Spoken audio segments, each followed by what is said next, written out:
Welcome back to another episode of the MacRumors Show. Hartley, how you doing? It's been a long time now, 2 weeks without talking to you. It's been rough. so long, I basically forgot myself. Yeah, me too. I'm sorry that. So the reason why we didn't record last week was I wasn't feeling good. I was under the weather, and I just didn't want you guys to have to hear me all like, sniffly and congested because I know that's happened in the past. It's just not a good episode that way. And then poor Hartley comes on and tells me that he's congested today. So I'm like, oh man, we can't skip 2 weeks in a row. So I am sorry that you have to do that, and I That's appreciate okay. you sucking it up. I'll do it for the listeners. I'll Yeah. suck it up. Nobody give Hartley a hard time. He's trying for us. Okay. Yeah, there's normally you they give the hard time to. I know, because they're like, if you're sick, just don't record. So I listened, and now it's like, I don't know. It's you can't please everyone. But so It in does that, please everyone. what are you WWDC transitioning? I was going to invites. say thank you, Yeah. thank you. So yeah, I think we didn't get a chance to talk about this, right? When because it's been a couple of weeks. So WWDC was officially announced. Like it wasn't going to happen, but we all knew it was going to happen. But now we got the dates, and we got the little artwork. It's not an invite, but it's got a little artwork. And what's our favorite thing to do, Hartley? Speculate. Yes, overanalyze every little detail. Now, when I did my announcement video, I did the same thing, and I mentioned that the WWDC was rainbow. I don't think there's anything to take away there, but the 25 being a little frosty and like translucent.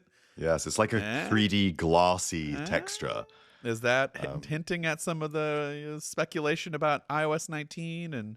So the big rumor that we've talked about before with iOS 19 is that it will be a complete redesign, the biggest redesign coming to iOS since iOS 7.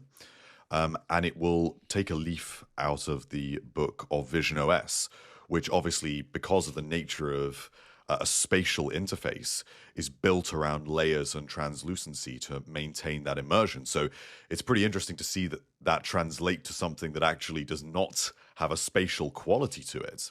But Apple's experimented with this kind of thing before. Like, do you remember with iOS 7 when they made a big deal of the parallax wallpaper and how the app icons would move separately to the wallpaper behind? I think it's still enabled, but it's way less prominent than it was years ago.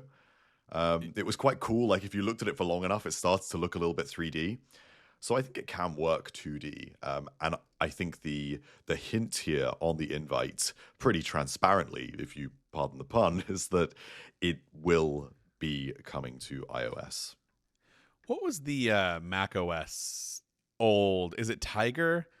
Like, why do I kind of get those vibes? It's like the style of the icons. Aqua, yeah. Yeah, like exactly the aqua design. I don't know why I get that a little bit, but like It's because it's 3D. It's because it's like an artificial 3D. It's a 2D image trying to convince you that it's 3D, which is the same thing that Aqua did and the same thing that Apple's skeuomorphic design from over a decade ago now really embraced.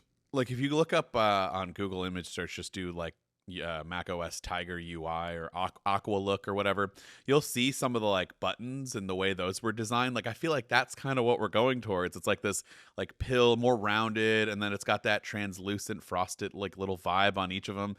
I don't think we're gonna go back to looking like that, but like it might borrow some of those elements and then just kind of I make like it more, that as a modern take. modern and I take think on that exactly. Those sorts of UIs are very resource intensive, but the fact is that the devices now really are powerful enough to do that. And I can see this going quite far. I wonder if in the future, maybe we would utilize things like the iPad's rear-facing camera to understand the backdrop so that your wallpaper can be like a glassy pass-through of whatever your iPad is up against. And even though the device may not literally be a slab of transparent glass, maybe in the future the camera and display technology will be good enough to convince you that it more or less is, other than the bezels, because you're looking through this window to whatever is behind your display, which is more or less what Vision OS does. Yeah.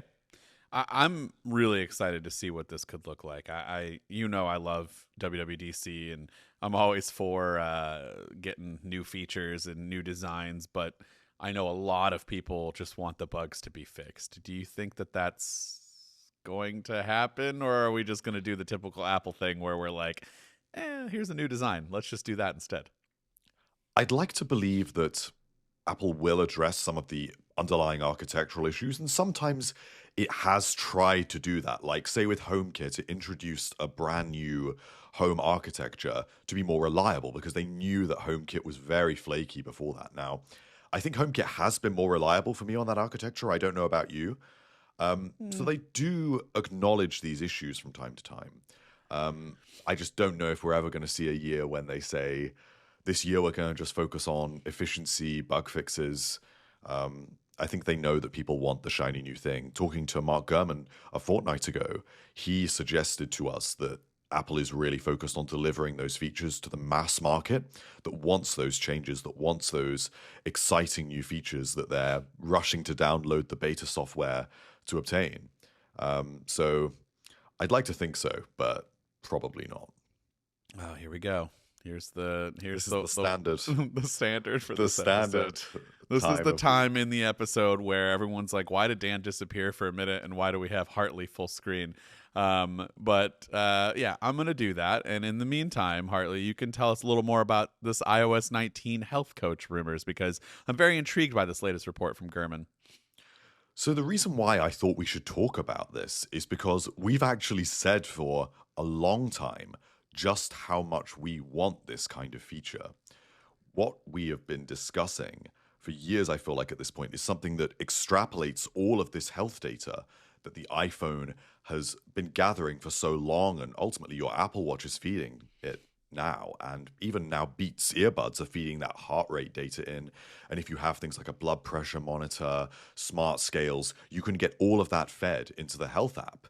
But what do you actually do with it once it's there? It's okay for checking your blood pressure or how many steps you've done, but there isn't really anything that gathers all this data together and reaches any conclusions. Whereas third-party apps like the app that you get with the Aura Ring does do that. It does provide you with at least some simple health coaching to tell you maybe you should drink less caffeine and go to bed earlier, or these are the kinds of things that it could do. And even, to be honest, a basic chatbot right now, something like ChatGPT, if you were to say to it, I'm burning this many calories a day, I'm having this, my blood pressure, here's some symptoms I'm having, it would be able to spit out a response with some advice. And what better place is there for that kind of feature than actually in the health app? Apple's really leaned into health over the past decade, mainly through the Apple Watch, but it hasn't really done anything with that data. Think of things like blood oxygen monitoring, ECG. What do you really do with that stuff? It needs something that can go a bit further. And I think this feature now, which is rumored to come weirdly as part of iOS 19.4 specifically. 19.4. Yeah. So it won't come in the first version of iOS 19. But I guess because it's an Apple Intelligence AI feature, they need to deliver the other AI features first. So this is just the next one in the queue. Okay. But what do you think about this? Because we've discussed this for so long.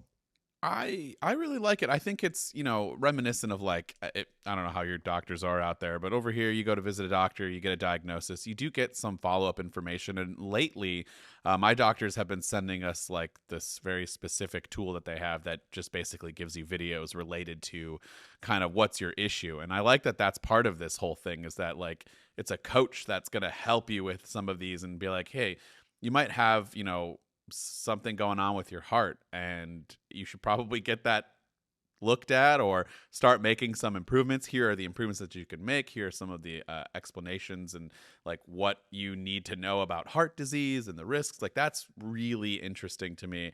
And I just feel like it's probably a little bit easier to read some of that stuff if it's being delivered to you, and kind of a little more invasive than, getting an email where you have to log into a portal for your doctor and then go to another website. Like, there's so many steps. Not saying that that's not important. I mean, it's your health. You should definitely take it seriously.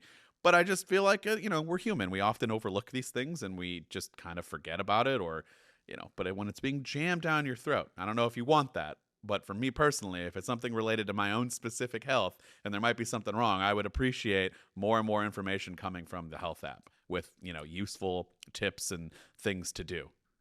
And crucially, the health app gathers so much data. I mean, I've just opened my health app here and I've Hmm. got information about, and this is all just gathered in the background. This isn't stuff I've manually input.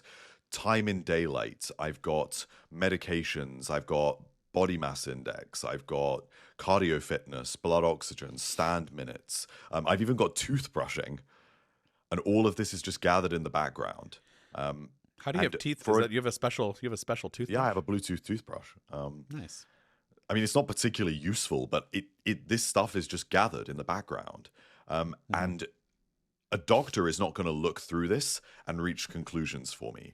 But an AI service that can work out correlations here and can say to me, mornings when you got daylight early in the day, you are more active in the afternoon. That's really interesting.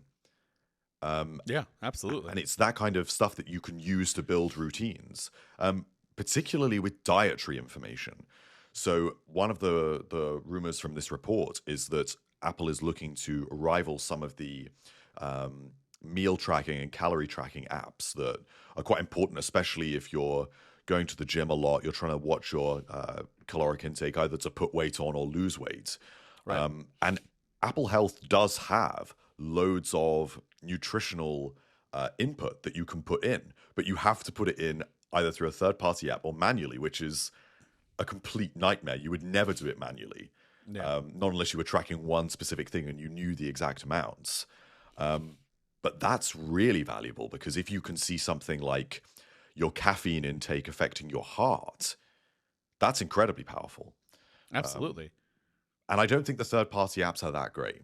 So I would quite like the ability to say to Siri, I'm having a large coffee right now, so just log that. Or this is what I'm Yeah. eating. And use visual intelligence, say, to take a I was picture of what just you're eating. And then, I was just gonna say that. So, there's an app that I say not all of them are great, but some of the food tracking ones are pretty good. And there is one I want to try to find it because I think people might be interested in this. It uses AI, so that's their big AI thing, and you take a picture of what you're eating, and it does a really good job of like, hey, you've got chicken, rice, broccoli. And it looks like you have about this amount, and I'm gonna log this for you. And like even some like things that are very much mixed together, it does a really good job of pulling it all out. And that would be great if that was a visual intelligence thing. That would make visual intelligence pretty useful. What do you think? I agree. I think that that's the issue with visual intelligence right now. It just isn't useful enough. It's pretty cool that you can point it at a plant and it will identify what that plant is immediately. Um, I suppose if I point it at a letter that I receive in the mail on the very rare occasions that that still happens, and Hmm. I can add something to my calendar from that, maybe. That stuff is useful, but there's just not enough functionality in there.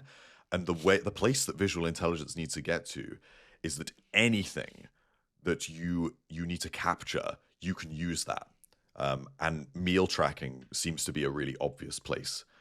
But even just with Siri, I just want to be able to say to Siri, "Oh, I'm having like 200 grams of cereal right now. Just log that," and it Yeah, just does it in an instant. yeah. By the way, the app was called My Net Diary. Not, that's just. I don't know how I found it. It's relatively cheap, I think, to get. Of course, you have to pay for that AI feature, but I think it's pretty good. If you don't want to sit there and just log everything manually, I think that's a really good way. But yeah, I would absolutely be all on board for making Siri more useful that way, making visual intelligence more useful. Um, I think this is a great potential if it happens. Hopefully, it doesn't get delayed. But is there anything else from the WWDC standpoint? We haven't really like talked about whether or not there's going to be any iPad or have we heard anything like that? iPad OS specific things that are not already correlated with I that, or don't like think Mac so, but OS? iPadOS has been pretty stagnant for the past few years. The I last know. major feature we got was Stage Manager, Hmm. and they have made some improvements with desktop class apps. And obviously, we do have now Pro apps as well, with Logic Pro and Final Cut Pro on the iPad. But I don't know if there's anything really specific that we're going to be expecting. And if there was going to be a major Yeah, we'd hear iPad about it. specific update, I feel like we might know about it Hmm. by now. For this year, I think the biggest things from WWDC will be the redesign because it is apparently coming to both iPadOS and macOS as well as iOS. I wouldn't be surprised if we also see these design elements coming to tvOS and also to watchOS, so it's complete parity across all of Apple's devices with screens at least. And then Apple Intelligence delivery and maybe some additional features like this with the Health app. But I don't know if Apple's even going to be thinking about rethinking the iPad right now. Yeah. I think they've got a lot on their plate. Do we have any specifics for macOS at all either, or is it just going to be more of the same design elements? So. And the other difference nowadays as well is that features that Apple brings to iOS, it brings to all of its platforms. Right. And so when they announce all of these things at WWDC, although they announce some in like an iPad segment and then they announce some in a macOS segment, actually these features come to every device. So for example, they talked about like math notes in the iPad section last year. But that is available across all devices. They just chose the device that makes the most sense to talk about that with. Well, because you have the Apple Pencil integration with it. So but it is available on everything. Sure. You just probably would use it more maybe with the iPad is what they're thinking, I'm guessing. I mean, that makes total sense. It does make sense to bring feature parity because years ago it was really annoying when you'd get a cool feature on the iPhone, but then not on anything else. And that still does exist with some things. I mean, think about the Journal app. That's really frustrating that that's not on the Mac or the iPad. I would love to use that if it was on the Mac or the iPad. I still don't understand like why that's taking so long. Even if they just ported over an iPhone version, I mean, that's fine. Like we don't need. Do you need anything crazy? If you don't have time to make a full one, at least give people the ability to easily do it. It's very strange, but that's why where Apple does do this and doesn't specialize its features particularly, I quite like that. It's the least frustrating outcome. And it does make sense that when you have an ecosystem of devices that works together, you want that experience to be able to just pick up your iPad and wherever your iPhone is left off and jump into your Mac with whatever specific feature that may be. I mean, really, it would be good to see like visual intelligence coming to the iPad. It's not very useful on the iPhone right now, but this is the point we need to get to where everything just kind of blends together. It wouldn't surprise me if eventually, maybe 5 years from now, WWDC is just a list of features and they just come to everything. It feels like we're nearly at that point. Yeah. They're not breaking it out into groups anymore. Yeah, it's like just like one feature they break it out. It's we're demoing this to you on an iPad, then we're demoing this to you on a Mac. But it's all kind of the same thing. Everything has converged a lot. Years ago, people were worried that the Mac was disappearing and that everything was going to run iPadOS, and that clearly isn't the future that we've got. But there has been a convergence. I mean, even think about the fact that we were stuck on macOS 10 for ages, and now the numbers go up every year, regardless of how big of an update that is. And there clearly is an effort to bring everything together in terms of design and experience. I miss the macOS 10 days, though. I don't know. You were probably, what, 7 when Tiger came out? Probably, right? I don't know, yeah. Did you ever use it? Probably not. Oh, man. That was a core, like, that was when I first started using the Macs, like a Mac a lot, because I was in high school. It's the OS, like, those Aqua OSs are what I remember from when I was a kid. Yeah. Yeah, I mean, probably when you were in school, you probably had a shared Mac or something. Back in my day, if I could do that for you real quick, we had those colorful iMacs, those big ones. That was like when I was in elementary school. That was what we used, and we played, Fraction Munchers. What a game! Way to learn. I think I remember that. I think I played such a good game. Yeah, it was so. I would play it now. Bring back Fraction Munchers. I need to brush up on my fractions. That needs to be the new Apple Arcade release. Hell yeah, Fraction Munchers. I think Oregon Trail is still a game you can play, or at least find. But have you ever heard of that one? This is the secret to Apple Arcade's success. This is why Apple Arcade has been stagnated. Nostalgia. It's these key games. Yeah. If they're on there, everyone would subscribe. Every iPhone user, they'll pay their $4 a month. Well, maybe just people my age and a couple of yours that were very into this stuff back then. But like, I disagree with you, Dan. I think everyone needs Fraction Munchers in their Fraction life. Munchers.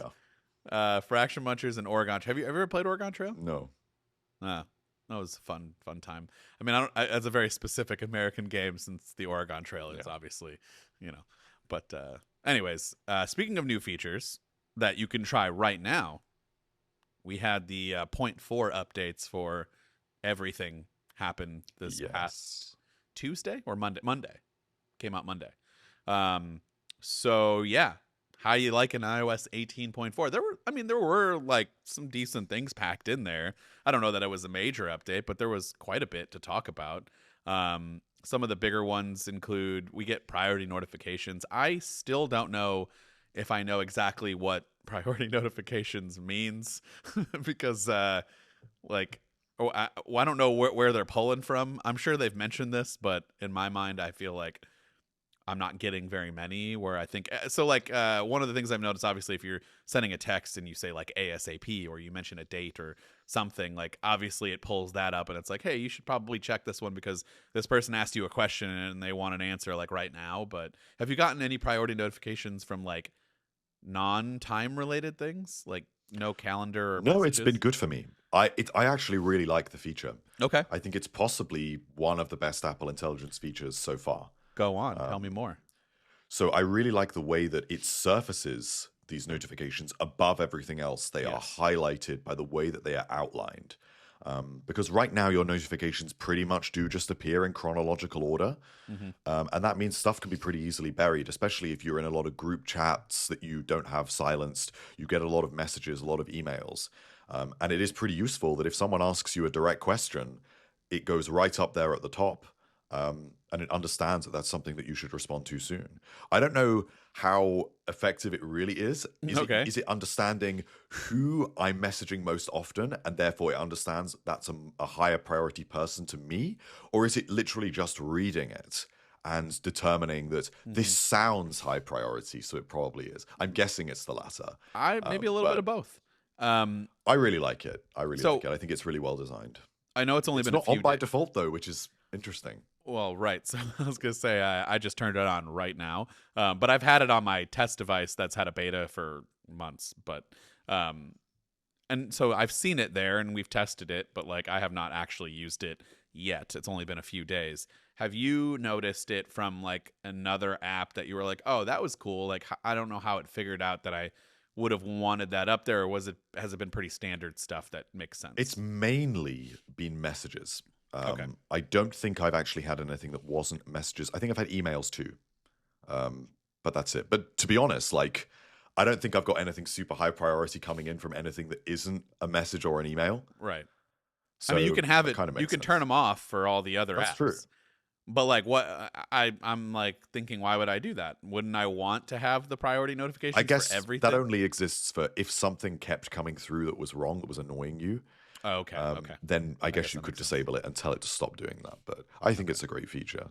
Yeah. I mean, no hate. I just haven't had enough time to use it on my own personal device. But I know that it works well when you blatantly try to trigger it. We've never not had it work, which is good.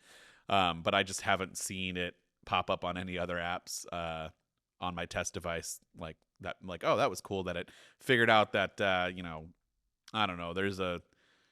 I don't even know what it would be, like a game starting or something. I Yeah, guess if I suppose so. a game from a team that I like is starting, I do kind of get that already from like the sports app and stuff. So I don't know.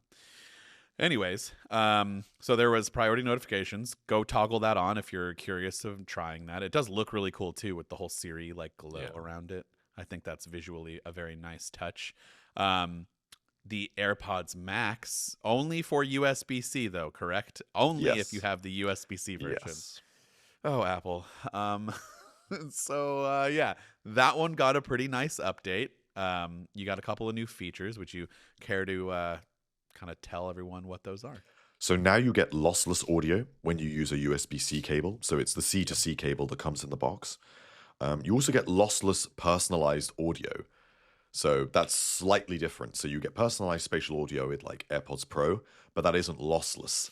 So this is now the only device where you can get that. I guess unless you're using Vision Pro, because then you can use AirPods Pro with lossless. Um, Yeah, Weirdly, because of the distance and the gigahertz I that it is guess. attuned to. But you also get low latency when it's wired. So if you work in music production, that's really useful. And you can create personalized spatial audio mixes as well with AirPods Max now. So for production purposes, they are actually now more useful. The this low is- latency is. Go ahead. Sorry. Yeah, no, it's all really useful. And it's kind of a mixture of two things because the Lightning AirPods Max did have reduced latency when you plugged them in. And the audio quality was somewhat better over a wired connection. The difference is that this is theoretically true lossless, but because it's converting a digital, or rather an analog signal to a digital one, or it's trying to convert digital to analog. There's something going on with that. I can't remember which way around it is.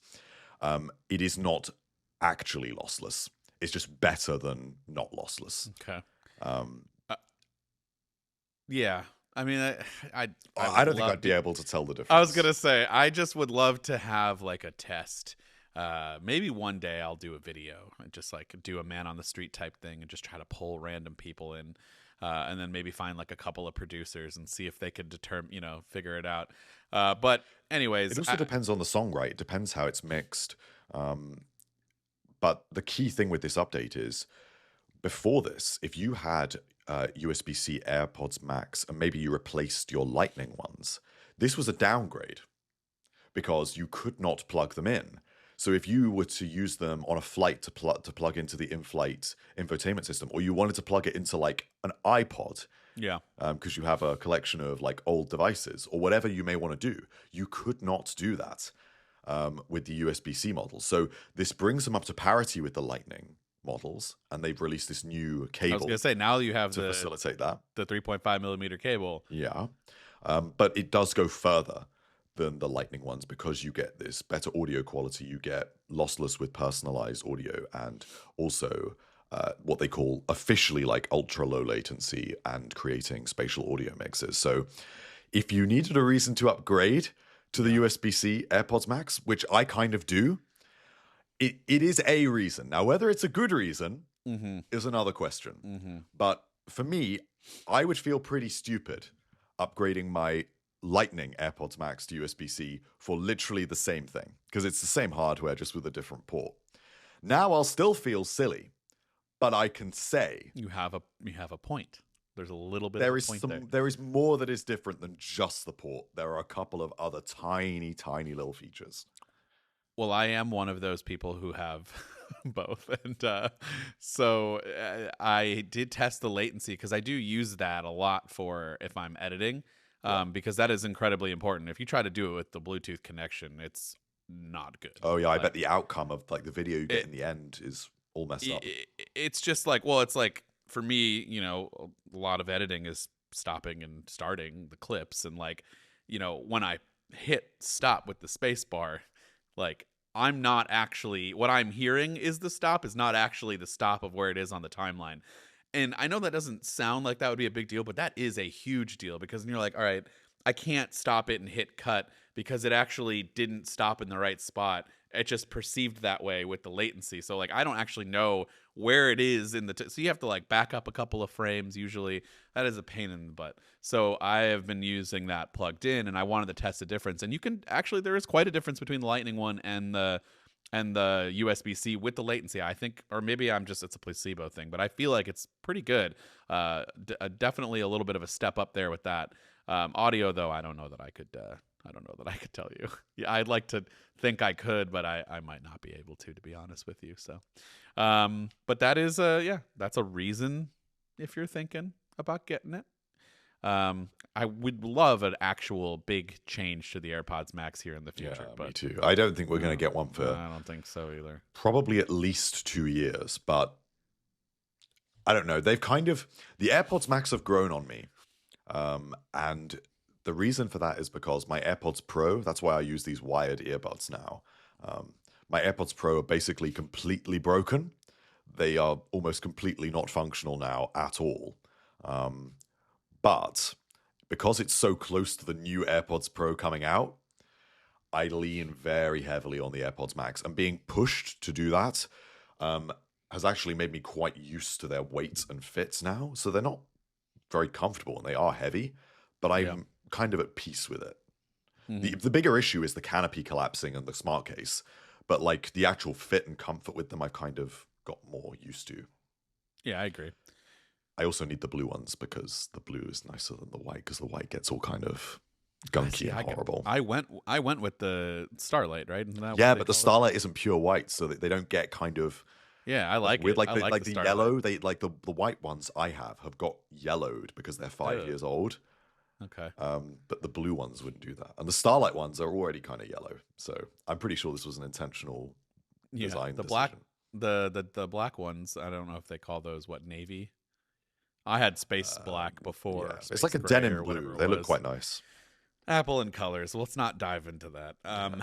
Anyways, there's one other thing with 18.4 that's probably worth mentioning. Actually, there's two, but one is the Apple News Plus food.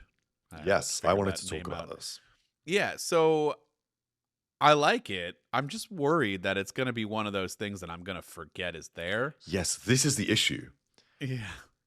It's a really nice feature, Yeah. and it's pretty easy to use, but it's just buried in there. Yeah. Um, It's multiple taps away in an app that probably so most people don't go into anyways. even like an Apple News Plus subscriber, because they get it through Apple One, probably wouldn't Yeah. even know this was there. This Nope. should have been a standalone app. This should have been a recipes app. If there can be an invites app separate to the calendar app, there Yeah. can absolutely be a recipes app separate to the news app, because you don't associate recipes No. with news. I understand it's part of magazines and stuff that's published because you may follow like a food magazine or a food Right. website. But then let me send it from the news app to the recipes app and keep it as a catalog. It may even have made more sense in the books app than it does in Apple News. Ooh, let's not talk about the books app right now. I feel like that's a little under fire. Uh, but no, I mean it visually, it's fantastic. You get a lot of good options, and obviously more will come. It's going through and kind of curating all of the best. If you need some inspiration for meals and like what you might want to make, and then of course you've got cook mode, so you can enter into that mode, and it gives you the step by step. It gets away of all the other distractions that could be there. It's like so much better. Like you just need to remember, like how often do I make, well, you don't know the answer to this question, but I'll tell you the amount of times I make breakfast for my family that's like pancakes or French toast or something, and I forget the quantities of like making the batter by, from scratch. So I'm looking it up online, right? You just do a Google search, pancakes recipe.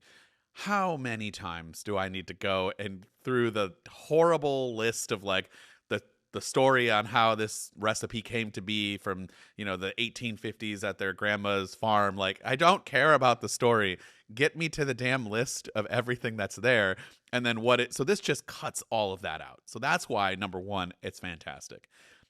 Another thing that Apple needs to do now is not just introduce this and then leave it alone and never talk about it again.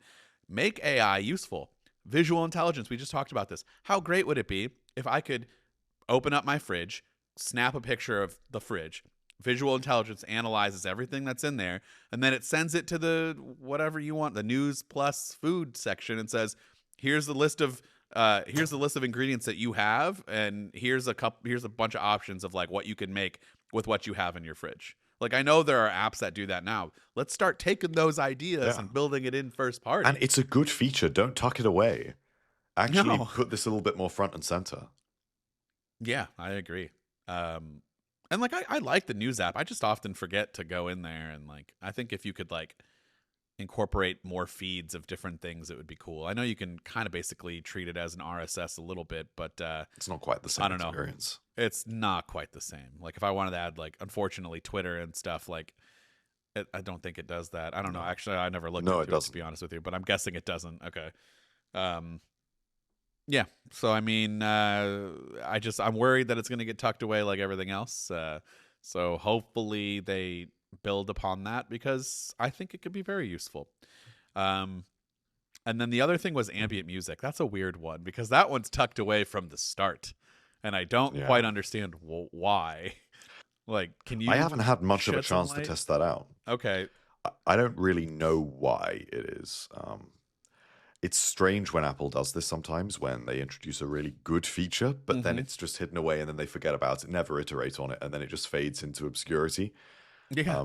But I mean, people quite like the ambient features on the iPhone. Like the ambient sounds are pretty good.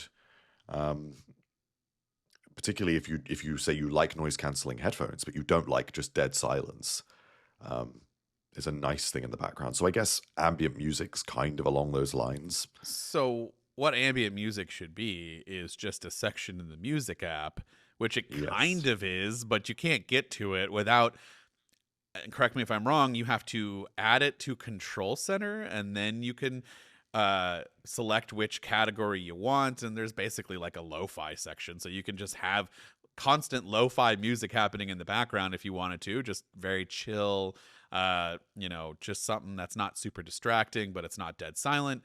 And you can activate that from the Control Center, but you still can't really do anything else unless you either have a phone with Dynamic Island, or you go back into Control Center and you go to the Now Playing and you tap on what's playing, and then it opens up into like a music vibe, and you could kind of skip around, but not really. Yeah. It's a strange experience. So if this was just a section in the music app and then you could have still had Control Center toggles for it, that would solve that. I don't quite understand. Yeah, I'm Like, what looking if at I it wanted right this while now. I'm driving? What if I wanted this while I was driving? Can you ask Siri to do it, I guess? And would it just open up in the Now Playing in CarPlay? I haven't tried I it. mean, assuming that involves Siri, I'm going to say definitely not. Okay. But it should. Because Siri's just Yeah. not going to do it. It's like, no, Yeah. I mean, I can, but I'm not going to. Exactly. Mm. So I actually should try it out. I feel like maybe tomorrow when I sit down at my desk to do some work, I'll put on the productivity ambient music and just see how I feel about it. Maybe I'll give it a shot now. I just hope it's not too repetitious. Yeah, I mean, I guess I don't know. And like, man, there are times where I love to listen to music while I'm working, but like some of the things that I listen to are a little loud and distracting and yelly. So it's like I'm trying to write, usually that's the only time I can listen to music is if I'm writing a script. It is really hard to like have lyrics being yelled at you and focus at the same time. It does not work well. So I think I need something a little more chill. And I don't know where to even go with that. So just having this option that it just kind of does it for you is nice. But I don't know. I feel like this is another one that most people aren't going to know that it's there unless it's heavily advertised. Yeah, I agree. Or they're going to forget to do it. So strange behavior from Apple. I would love clarification on that. But yeah, that is 18.4. And then the last thing, just briefly touch on, was that some news came out about the haptic buttons are not dead. So if you guys remember, the iPhone, was it supposed to be the 15 that? It was the 15 Pro, 15 Pro, yeah. It's supposed to have haptic volume up and down buttons instead of physical buttons. And that did not happen. And it didn't happen again on the 16. Yeah, it was rumored for the 16. That was the rumor, that it got delayed from the 15 to the 16. Now, is it going to happen on the 17, or are we looking at the 18 now? I mean, this report didn't say. So we've not heard it rumored for the 17. I would guess that it is not going to come on that. Yeah, same here. But the interesting thing is that it's still being worked on, which I guess makes sense. So we've seen prototype units of these buttons on an iPhone 14 Pro. They were very, very widely rumored for the iPhone 15 Pro. This was not a little rumor that just came out once. We heard this over and over and over. We've seen pictures of it. We've seen prototypes. We understand how it was supposed to work. We understand that there were supposed to be more taptic engines. We understand the user experience, that you could press light to invoke different features to pressing heavily. We even understand that the buttons were meant to look different, like a continuous rocker. And then it was delayed to the iPhone 16 Pro, and then that was cancelled fairly early. It was cancelled late for the 15 Pro and early for the 16 Pro. But considering they got so far with developing this project, it's understandable that one day it's going to come back, especially as the iPhone becomes more refined and they need some new features. I think that probably it makes sense, considering that you could customize it to do whatever you want to do. And get multiple different responses. Like, what if a heavy press controls brightness and a light press controls volume? That's better. Yeah. So we'll see. It's going to have some downsides, but also it's good for Apple from the perspective of repairs, because plenty of people do have issues with buttons. Not usually in the first few years of a device's life, but when you've had a device for 4 years, 5 years, those buttons do have mechanical problems. but Apple can diagnose those far better if the button does not physically move. It's all internal. Now, isn't camera control kind of a haptic thing? So It's like a hybrid, right? Yeah, so the button itself is mechanical, but it gives you haptic feedback when you touch the capacitive layer. So there are not, it's not a haptic button, but it's kind of a nice little blend. it's got a touch sensitive quality to it. And how annoyed are we sometimes with that is my question. Quite annoyed. Okay, so now what I'm getting at is that I feel like people are going to be really annoyed more than we think with full-on haptic buttons on the iPhone. But, I'm keeping an open mind. I don't care. I really don't. That's honestly where I'm at. I don't really care. I don't care. I don't really care what happens to the buttons. That is the least of my concerns, to be honest with you. I guess it'll make for a nice design. I don't love that it's going to be kind of harder to find it, I guess. Like, you kind of know where the buttons are because they're sticking out. But I don't know. I'm sure it'll be fine. But, yeah, that's kind of it. By the way, during this thing, I did get a priority notification from a third-party email app, so that's new. New for me, at least, because I just turned it on. But, yeah, love to hear from everyone how you're kind of getting along with 18.4, if you're digging any of these new features. Or is it the first time that you've ever heard of these new features because Apple buried them all? Please let us know in the comments or hit us up. And next week, we should have a special guest. You probably won't want to miss this. Hopefully, we don't have to do any rescheduling or anything like that. People live very busy lives, though, so Is that next week? No. Did I? Sorry. I don't know what day of the 2 weeks. In 2 weeks. Next week, you just get us. Or maybe we find somebody random. I don't know. Maybe you're the special guest. No.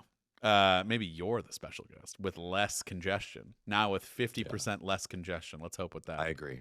That's what we need to aim for. In 2 weeks, we should have a special guest. So yes, skip next week. Come back in 2. No, I'm just kidding. listen next week, and we'll catch you all then.